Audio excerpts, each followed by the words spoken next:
Hello students, કેમ છો? તમે બધા મજામાં છો ને? તમારું ઓનલાઈન સ્ટડી પણ સારી રીતે ચાલી રહ્યું હશે મિત્રો, અને તમે ઘરે મહેનત કરજો અને મન લગાવીને ભણજો. મિત્રો, આપણે લેસનની વાત કરીએ કે જેઠીબાઈ, જેના લેખક છે દુલેરાય કારાણી, જેમની સમજૂતી આપણે પહેલા મેળવી ચૂક્યા છીએ. લેસન પણ આપણે અડધો સમજ્યા હતા. તો મિત્રો, આ લેસનનો પ્રકાર કયો છે? તો લોકકથા. એ ખાસ યાદ રાખજો. અને જેઠીબાઈ એ કચ્છ માંડવીના વતની હતા, એ પણ તમને યાદ હશે. અને તેમને જ્યારે કાનજીનું મૃત્યુ થાય છે, એમના કારખાનામાં જે કામદાર હોય છે, એનું નામ કાનજી હોય છે, એનું મૃત્યુ થાય છે, ત્યારે પમાની જવાબદારી એ જેઠીબાઈ પોતાના માથે લે છે અને કાનજીને કહે છે કે મારું કારખાનું ભલે ઊંધું વળી જાય, પણ હું પોર્ટુગીઝ સરકારના એના હસ્તે તો હું એમને નહીં જવા દઉં, પમાને કોઈ ઊની આંચ નહીં આવવા દઉં, એવું જેઠીબાઈ કહે છે.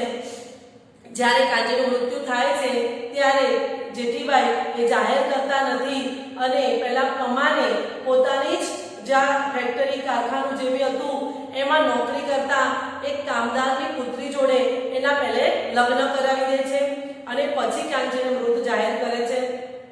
એમને ખબર હતી કે સરકારનો આવો નિયમ છે કે એને પમાને પણ લઈ જશે અને એની જે ઘરવખરી છે એ પણ લઈ જશે, એટલે ફટાફટ એના પહેલા લગ્ન કરાવી દે છે. અને પછી જ્યારે પોલીસ અને પાદરીઓને જ્યારે ખબર પડે છે કે કાનજીનું મૃત્યુ થયું, તો એ આવે છે ત્યાં અને એમનો નિયમ હોય છે, કાનૂન કે એવી અન્યાય નિયમ ચાલતો હોય છે કે જબરદસ્તી એમને ખ્રિસ્તી ધર્મ અંગીકાર કરાવે છે. તો ત્યારે વિરાંગના જેમ બની જાય છે કોણ? જેઠીબાઈ, અને પમાનું રક્ષણ કરે છે. અને અધિકારીઓને જે બી પાદરીઓ હતા એમને બધાને જવાબ આપે છે કે કાનજીના મૃત્યુ પહેલા પમાના લગ્ન હિન્દુ વિધિથી થઈ ગયા છે. તો કેસ ચાલે છે આગળ, બધું જે બી પ્રોસેસ હતી બધી કરી, પરંતુ જેઠીબાઈનો નૈતિક વિજય એમાં થાય છે અને પમાને બચાવી દે છે. એની ઘરવખરી એ પણ બચી જાય છે અને જેઠીબાઈનો વિજય થાય છે, પમાનો પણ વિજય થાય છે અને એ ખ્રિસ્તી ધર્મ એને અંગીકાર કરવો પડતો નથી.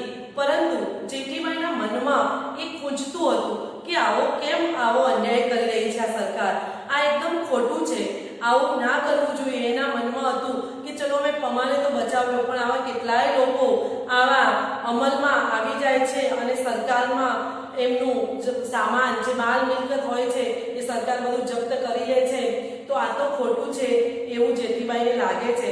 તો જેઠીબાઈ જંપીને બેસે એમ નહોતા. એમને વિચાર્યું કે મારે આ કાયદા ઉપર કંઈક કરવું પડશે કે કાયદાનો અમલ આવો ખોટો છે. તો પરંતુ એમને એક મોટા બેરિસ્ટરનો સલાહ લીધી અને પછી તેમણે પોર્ટુગીઝ ભાષામાં એક અરજી લખાવી અને એ અરજી એટલી સરસ રીતે અને એવી લખી હતી, હૃદયદ્રાવક, કે જે એક વાંચીને કોઈ પણ વ્યક્તિ એકવાર તો આમ એ ઉદાસ થઈ જાય કે આવું ખરેખર આટલો કાનૂન અન્યાય કરી રહ્યો છે લોકોને. તો આવું એમને એક સરસ અરજી લખાવી અને પછી અરજી એક ઓઢણી, એક સરસ મજાની ઓઢણી લીધી. એ ઓઢણી પર એક સરસ મજાની ફૂલવેલ દોરાવી અને અરજી બધી જ એમને ઓઢણી પર એમને કોતરાવી અને હિન્દુ લોકોની સહીઓ પણ કરાવી એમાં. અને કહે છે કે આ ઓઢણી આપીને એક સરસ ઇન્ખાબની થેલીમાં, એક સરસ મજાની થેલીમાં એમને એ ઓઢણીને મૂકી અને એ વિચારે છે જેઠીબાઈ કે આ કમ્પ્લેન કે જે હું અરજી કરું છું એ હું રાણીને જઈને બતાવીશ, ત્યાંની રાણીને હું આ રાણીને વાત કરીશ કે આ કાયદો ખરેખર ખોટો છે. તો જેઠીબાઈ સરસ મજાની ઓઢણી, એમાં અરજી એ બધું તૈયાર કરી દે છે અને એ જાય છે મુસાફરી કરીને. જ્યારે ત્યાં પહોંચે છે ત્યાંના બે ગવર્નરના બે અધિકારીઓ હોય છે, તેમને વાત કરે છે અને હાથમાં સળગતી મિસાલ લઈને જાય છે. અરજી પણ હતી અને સળગતી મિસાલ પણ હતી. તો એ જે અધિકારીઓને મળે છે એ અધિકારીઓના નામ છે એન્ટોનિયો મેલો દ ક્રેસ્ટો અને બીજાનું નામ હતું એનલી ક્રેસ્ટો દ રાલ. આ બે નામ ખાસ યાદ રાખજો કે જેઠીબાઈ જ્યારે એ રાણીને મળવા જાય છે, એ અરજી લઈને જાય છે, ત્યારે પહેલા બે અધિકારીઓને, ગવર્નરના જે અધિકારી હતા એમને મળે છે, એમના બે નામ છે, એમને મળે છે અને વાત કરે છે.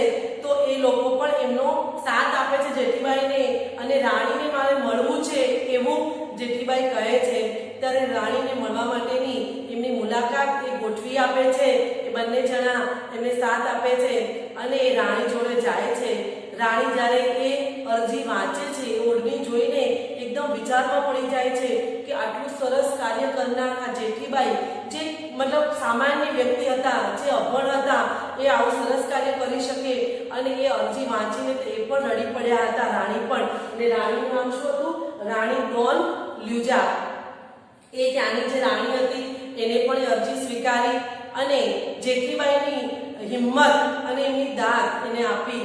કહે છે કે આટલી હિંમત અને કોને ફરીથી તમે કામ કર્યું છે, એક અભણ વ્યક્તિ આવું સરસ મજાનું કામ કર્યું. તો રાણી પણ એ વ્યક્તિની હિંમત જોઈને ખુશ થઈ જાય છે. એને એની અરજી તામપત્રમાં લખાવીને એ આદેશ આપે છે કે આવો કાયદો હવે રાખો નહીં સરકારમાં. એને રાણી એપ્લાય કરે છે અને આવો કાયદો હંમેશા માટે બંધ કરાવે છે. તો આ જેઠીબાઈ જે અભણ વ્યક્તિ હતા એમને આવું સરસ મજાનું કાર્ય કર્યું હતું. રાણી પણ ખૂબ ખુશ થાય છે અને જ્યારે એ આવું કામ કર્યું, આ કાયદો હંમેશાના માટે નાબૂદ કરાયો, તો રાણી ખુશ થઈને કહે છે કે જ્યારે જેઠીબાઈનું ઘર હતું, જે જ્યાં રહેતા હતા, જેટલા વર્ષો જીવ્યા હતા એટલા વર્ષોમાં અઠવાડિયામાં એકવાર એમના ઘર આગળ બેન્ડ વાજા વાગતા હતા, બેન્ડ વગાડવામાં આવતું હતું. કેમ? એની ખુશીમાં કે એને આવું સરસ મજાનું કાર્ય કર્યું હતું. તો એ કાર્યના ઉપલક્ષમાં જેઠીબાઈના ઘરના આગે અઠવાડિયામાં એક દિવસમાં હંમેશા બેન્ડ વાગતું હતું, જ્યાં સુધી જીવ્યા ત્યાં સુધી. તો મિત્રો, અને અધિકારીઓ ત્યાંથી નીકળતા હતા જેઠીબાઈના ઘર આગળથી, તેમની હેડ, એમની પોતાની કેપ, જે માથા પર જે હેડ પહેરેલી હતી, એ પણ નીચે ઉતારી દેતા હતા જેઠીબાઈના માન સન્માનમાં. તો મિત્રો, આ જેઠીબાઈ સરસ મજાનું કાર્ય કર્યું હતું. પોતાનું કારખાનું ચલાવતા હતા. કારખાનામાં લોકો, કામદારોને પણ એ પોતે માની જે મમતા આપતા હતા.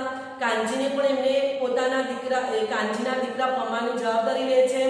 આવા સરસ મજાના વ્યક્તિત્વ ધરાવતા જેઠીબાઈ એક સરસ હિંમતભર્યું કામ કરે છે. તો મિત્રો, આપણો લેસન અહીં પૂરો થયો છે. અહીં મેં થોડું એક્સરસાઇઝ લખી છે, હું તમને કરાવું છું. અહીં તમે ધ્યાન આપજો. જો રેખાંકિત વિશેષણના પ્રકાર જણાવો. વિશેષણના પ્રકાર તમે જાણો છો એ જ રીતે દીવ બંદરમાં રંગાટ અને વણાટનું એક મોટું કારખાનું ઊભું કર્યું હતું. આ એમાં જે રેખાંકિત એટલે કે જે શબ્દની જે લાઈન કરી છે એ કયા પ્રકારનું વિશેષણ છે આપણે સમજવાનું છે. તો મોટું એ ગુણવાચક વિશેષણ છે, તો આવશે મોટું ગુણવાચક વિશેષણ. જેમાં ગુણ બતાવવામાં આવ્યો હોય એ ગુણવાચક વિશેષણ, જેમાં સંખ્યા બતાવી હોય તો સંખ્યાવાચક વિશેષણ. એવા અલગ અલગ પ્રકારના વિશેષણની વાત કરી છે.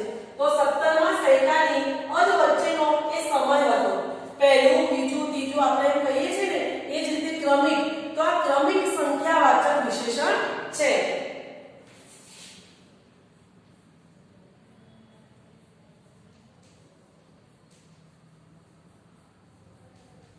ક્રમિક સંખ્યાવાચક વિશેષણ. એ જ રીતે મિત્રો, અહીં સમાનાર્થી શબ્દો લખ્યા છે. વિશેષણ ખાસ યાદ રાખવાના. તમે વાક્ય વાંચો એટલે તમને ખબર જ પડી જવી જોઈએ કે આ વિશેષણ કયું છે, જેમાં ગુણ બતાવવામાં આવ્યો તો ગુણવાચક વિશેષણ છે. એ જ રીતે અહીં સમાનાર્થી શબ્દો આપ્યા છે કે જેમાં 3 શબ્દો આપ્યા છે, એમાંથી સાચો કયો છે એ તમારે શોધીને લખવાનો રહેશે. ફરમાન. ફરમાન એટલે આદેશ, વિનંતી કે વચન. તો આપણને ખબર હોવું જોઈએ, ફરમાન આપ્યું, આપણે હુકમ આપીએ, આદેશ, તો એનો સૂત્ર થશે આદેશ. એ જ રીતે કુને, તો ચાલાકી, યુક્તિ કે ભલામણ. યુક્તિ આપણે કહીએ છીએ ને કે કુને ભર્યું કામ કર્યું, યુક્તિ ભર્યું કામ કર્યું, એટલે કઈ દિમાગમાં આઈડિયાથી આપણે જે કામ કરીએ એ. હુન્નર, તો વેપાર, ધંધો કે કસબ. તો કસબ. હુન્નર આપણે કહીએ છીએ ને, આનો હુન્નર એટલે કળા, આર્ટ એ. નિરાધાર, તો સ્વતંત્ર, અનાથ કે આઝાદ. તો નિરાધારનો અર્થ થાય અનાથ. એ જ રીતે મમત. મમત એટલે મમતા, જીદ કે માયા. તો મમત એટલે જીદ. આપણે કહીએ છીએ ને, આ વ્યક્તિ એનું મમત છોડતો નથી, એની જીદ એ છોડતો નથી. એ જ રીતે મિત્રો, સમાનાર્થી શબ્દો અને આપ્યા છે. તો તમે આ તમારું જ્યારે વિડીયો આવે ને બીજા દિવસે તમારે હોમવર્ક સબમિટ કરવાનું રહેશે. ધન્યવાદ.